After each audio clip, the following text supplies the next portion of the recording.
தமிழ் சொந்தங்களுக்கு வணக்கம். நான் உங்கள் முத்து. என்னுடைய வீடியோ பார்க்குறவங்க கொஞ்சம் சப்ஸ்கிரைப் பண்ணிவிட்டு பாருங்கள். பிகினிங் யூடியூபர்ஸை சப்போர்ட் பண்ணுங்கள். தமிழ் சொந்தங்களுக்கு வணக்கம். நான் உங்கள் முத்து பேசுகிறேன். புதுசாக வரும் டிரைவர்கள் என்னென்ன தெரிஞ்சுக்கணும்னா, புதுசாக இங்கே லைசன்ஸ் போட போகும்போது, லைசன்ஸ் போட்ட பிறகு போட்ட உடனே பக்கத்தில் இன்னொரு டிரைவர் யாராவது கண்டிப்பாக இருப்பாங்க. அவங்க சிலவர்கள் உங்களை கொண்டு போய் விடுவாங்க, திரும்பி கூட்டிகிட்டு வந்துடுவாங்க. சில ஆள் எப்படின்னா தெரியுது பாரு, பஸ் ஸ்டாப்பு அங்கே போய் நில்லு, ட்ரெயின் ஸ்கூல் வண்டி வரும், அதில் ஏறி போன்னு சொல்லுவாங்க. அந்த மாதிரி ஆளுகளும் இருக்காங்க. நம்ம ரத்த உறவுகளாக இருந்துச்சுன்னா, அண்ணனோ தம்பியோ இல்லை மாமனோ மச்சானோ இருந்தாங்கன்னா, அவங்க இதுக்காக நமக்காண்டி கொஞ்சம் ரிஸ்க் எடுத்து கொண்டாந்து விட்டு திரும்பி கூப்பிடுவாங்க. இல்லைன்னா வேறு யாரும் தெரியாத ஆள் இப்போ இருந்தாங்கன்னா நமக்காண்டி கொண்டாந்து விடுறதுக்கு வர மாட்டாங்க. ஆனால் லைசன்ஸ் எடுத்த பிற்பாடு அவங்க வேலையிலையும் நம்மள்கிட்ட சொல்லுவாங்க, முத்து இதை போய் கொஞ்சம் செஞ்சுட்டு வந்துடு, இந்த வேலையை என் வேலை தான், கொஞ்சம் அட்ஜஸ்ட் பண்ணி செய்ய அப்படின்னு சொல்லுவாங்க.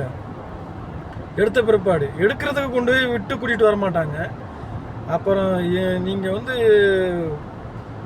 வீட்டுக்கு வேலை செய்யும்போது ஒரு வருஷம் அவங்க என்ன வேலை சொல்கிறாங்களோ அதெல்லாம் ஓகே ஆமாசாமி போட்டு தலையை ஆட்டிக்கிட்டு வேலை செய்யுங்க. வந்தோடனே நீங்கள் சண்டை போட ஆரம்பிச்சிங்கன்னா அவங்களுக்கு பிடிக்காமல் போயிடும், திரும்பி ஊருக்கு அனுப்பிச்சி விட்ருவாங்க. ஒரு வருஷம் நீங்கள் அவங்கள பிடிச்சி போச்சுன்னா, சிறிய தவறுகள் இருந்தாலும் அவங்க அதை ஒரு வருஷம் அவங்கள பிடிச்சி போன பிற்பாடு சிறிய தவறுகள் ஏதாவது, இப்போ கேமரா அடிச்சிருச்சு, ஃபைன் வந்துருச்சுன்னா அவங்க எப்பாவது ஒரு டைம் கட்டிடுவாங்க. ஏன்டி எல்லா டைமும் கட்டுவாளான்னு கேட்காதீங்க. எல்லா டைம் கட்ட மாட்டாங்க. ஏதாவது ஒரு டைம் அவங்க ஓகே நான் கட்டிடுறேன்னு சொல்லி, இனிமேல் வராமல் பார்த்துக்க அப்படின்னு சொல்லி கட்டிடுவாங்க. அந்த மாதிரி டைமில் அவங்க மன்னிச்சிருவாங்க. நீங்கள் வந்தோடனே முரண்டு பிடிச்சா, வந்ததுலேருந்து அவங்களும் முரண்டு பிடிக்க ஆரம்பிச்சிருவாங்க. நீங்கள் எல்லா ஃபைன் வந்தாலும் ஏதாவது ஆக்சிடெண்ட் ஆனாலும் எல்லாமே நம்ம காசை போட்டு ரெடி பண்ணணும். வர்ற சம்பளமே அதுக்கு முக்கால்வாசி காசை போட்டு செலவு பண்ணுற மாதிரி இருக்கும். அதனால் வர்ற புதுசாக வரும் டிரைவர்கள் அதை நல்லா கவனத்தில் வச்சுக்கோங்க. ரெண்டாவது டிரைவிங் லைசன்ஸ் எடுத்த பிற்பாடு ஒரு வண்டிக்கு இன்னொரு வண்டிக்கும் வண்டி ஓட்டிகிட்டு போகும்போது நம்பர் பிளேட் தெரியல அளவுக்கு பின்னாடி ஒரு 50 மீட்டர் இடைவெளியில் வண்டி நிப்பாட்டுங்க. இண்டிகேட்டர்லாம் நல்லா பார்த்து அடுத்த ட்ராக் திரும்புங்க. லெஃப்ட் போகும்போது லெஃப்ட் மிராரை பாருங்கள், ரைட்டு போகும்போது ரைட் மிராரை பார்த்து வண்டி வருதா இல்லையான்னு பார்த்து அப்புறம் கிராஸ் பண்ணுங்கள். அதை இல்லாமல் உங்களுக்கு சம்பளம் எவ்வளவு கிடைக்குதுங்கிறத பக்கத்தில் இருக்க டிரைவராக இருந்தாலும் சரி, உங்கள் வீட்டில் வேலை செய்கிற ஆளுகள்கிட்ட யார்கிட்டையுமே சொல்லாதீங்க. உங்கள் சம்பளம் எவ்வளவு, உங்களுக்கு யாராவது பர்ச்சேஸ் கொடுப்பாங்க, அதெல்லாம் யார்கிட்டையும் சொல்லாதீங்க.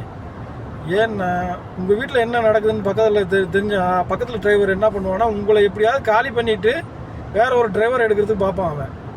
அதுக்காண்டி நம்மளை இல்லாத புலாகலாம் போய் நம்ம ஓனர்கிட்ட சொல்லிடுவாங்க. சொல்லி இவன் அதை பண்ணுறான் இதை பண்ணுறான்னு.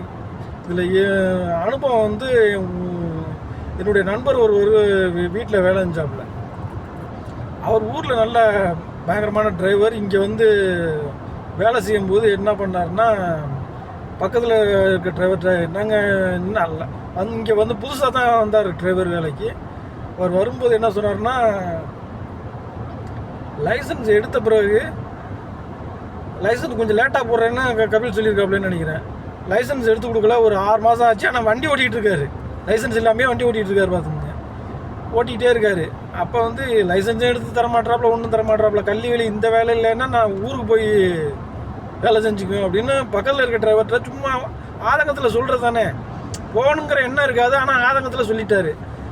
அவன் போய் 1க்கு 4 சொல்லி அவனை உடனே அடுத்த செகண்டே கேன்சல் பண்ணி கொஞ்சம் ஊருக்கு அனுப்பிச்சிட்டாங்க. அது மாதிரி பக்கத்தில் இருக்க டிரைவர்கள்ட்ட சம்பளம் உங்களுக்கு அதிகப்படுத்தினாலும் சரி, கம்மியாக இருந்தாலும் சரி, பக்கத்தில் உள்ள டிரைவர்கள்ட்ட பர்ச்சேஸ் கொடுத்தாலும் சரி எதுவும் சொல்லாதீங்க முடிஞ்ச அளவுக்கு. ஏன்னா பக்கத்தில் இருக்க டிரைவர்கள் ஏதாவது நம்மளை சொல்லி நம்மளை காலி பண்ணி ஊருக்கு அனுப்பி பேக்கிங் பண்ணி வேறு விசா எடுக்கும்போது அவனுக்கு விசாவுக்கு உண்டான டிக்கெட்டு காசு, இல்லைன்னா நம்ம ஊர்லேருந்து வர்றதுக்கு நம்மக்கிட்ட 20,000 30,000 வச்சு, சில பேர் 50,000 வச்சுலாம் வாங்குறவன் இருக்கான். அதெல்லாம் வாங்கிடுவாங்க. நம்மளை எப்படி காலி பண்ணுறதுன்னு தான் பார்ப்பான். அதனால வந்து உஷாராக கொஞ்சம் வேலை செய்யுங்க. புதுசாக வரவங்க பழைய ஆளுகள்கிட்ட பக்கத்தில் இருக்க ஆளுகள்கிட்ட வந்து எதையும் சொல்லாதீங்க. ஓகே நண்பர்களே.